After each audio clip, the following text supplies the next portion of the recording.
So before you see my avocado electric mixer, which is still working, I don't want to be accused of being a hoarder or anything like that. But actually what I have is I have the 5-year guarantee. From the mixer. From the 5 mixer. years. Now it's 50 years old. Okay, so I don't want anyone to think I save things, right? And then the other thing I have is recipes and instructions that came with it. Okay, and I have the tag. You do save things. All right, but here are the stamps. And it says A&P on the front, so that's how I know we got them at the A&P. This is the book, of course, that you put them in. And these, I guess you just had 1, 2, 3, 4, 5, 10, 15, 20.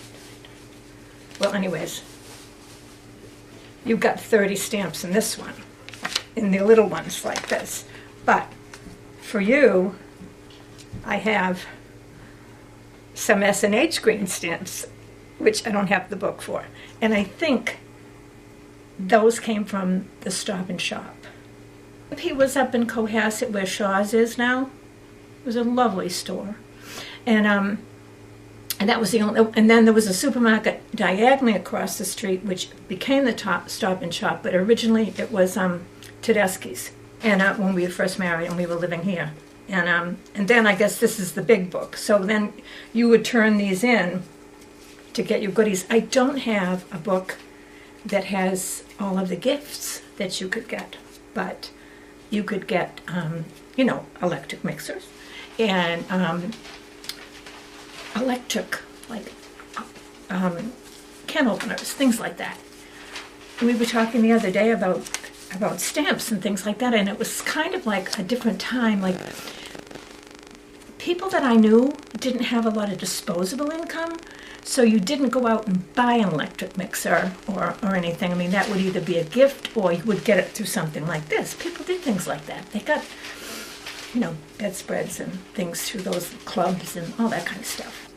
So that's all I have, except for the fact that I can demonstrate that my mixer still works. 1967. I mean, I would say I probably had it, you know, close to 50 years because I didn't have anything before that. And then you can tell how old it is because the plug isn't, you know, polarized or anything like that. It's just, you know, your basic. You know the way now a plug has a wide one and a narrow one? These yeah. don't. These don't. So anyway, I think this is so funny, Sue. I have to demonstrate it. Yes. Go over there. So now you're going to demonstrate it. To make or something, but here we go. Still working. Working beautifully. And what do you make with it? Cakes, mostly cakes, because other things you can just do with a spoon, you know, like brownies and things. Yeah. But this has made many, many birthday cakes, and Easter cakes, and Christmas cakes, and cupcakes. Okay. Well, I went online to see if I could redeem them or give them to a church or something like that. I thought, well, you know, if some group could collect lots of them, then maybe it would benefit them. But there was an article in the, I think it was the New York Times, that said that you can no longer turn them in. And I think there was that article about Hawaii, too, that they thought you could. And the name of the company was the Carlson Company.